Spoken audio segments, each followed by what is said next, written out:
So what I did research this, the last couple months, basically, has been hunting and how is its effects on the environment. Is it good? Is it bad? What effects does it have? And is there the niche I'm going to be targeting is there a future for hunting in the United States? Does the community want it? Is it necessary? Is it possible? So that's what I'm going to be talking about. Hunting has been around for a long time.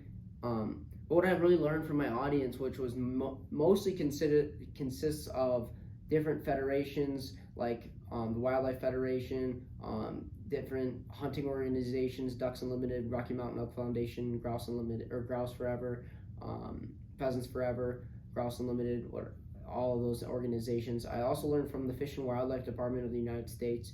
Their biologists produced a lot of really good data that was just did not consume any sort of perspectives. It was just data and accumulated summary of that data, and it was really interesting to see how hunting affects certain environments. And Steve Nadeau is a biologist in the western United States. He targets Montana, Wyoming, Colorado, Utah, those areas, and that's what he did focus a study on moose and how they're affected by human interaction.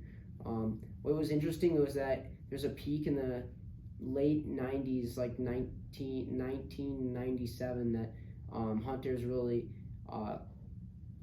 caused a decline in a really positive. There's a really good population of moose, but it declined because the state started opening up tags because there's a lot of moose, and as a result, hunters were really successful and caused a large population decline.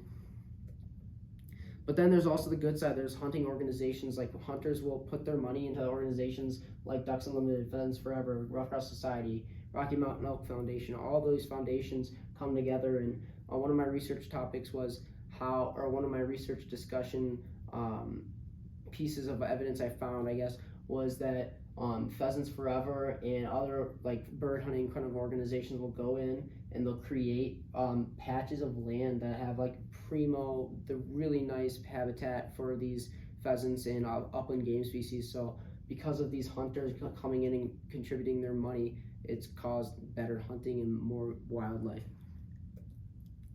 Also, I learned from a guy named Drew Youngdyke. He's with the National Wildlife Federation, and he talked about the causes of lead poisoning in the United States.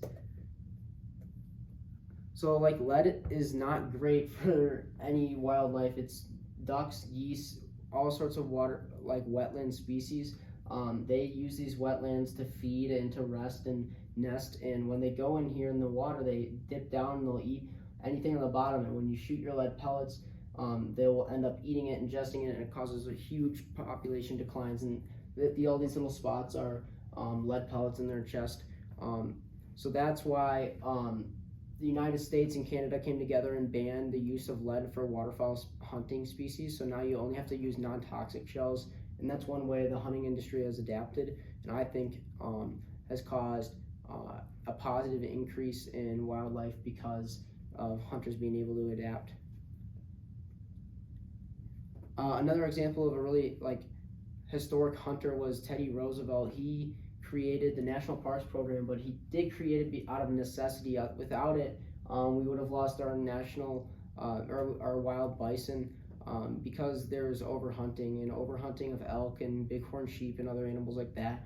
Because of him, we have national parks programs like the Yellowstone National Park, but we also have public lands that allow hunting. And without him, we wouldn't have the Yellowstone National Park, and we would have no bison left. And overhunting back in the 1800s, like early United States, it was unregulated, and really it's irrelevant to today's hunting because today we have regulations, biologists, we have wildlife research that's happening day in and day out. But the hunting back in the day when it was unregulated was really devastating. But what I did learn in total was that hunting has a future in the United States. It's necessary for any sort of preservation of our wild species, and if we want to have more wildlife and we want to have healthy forests, we need hunting. So thank you.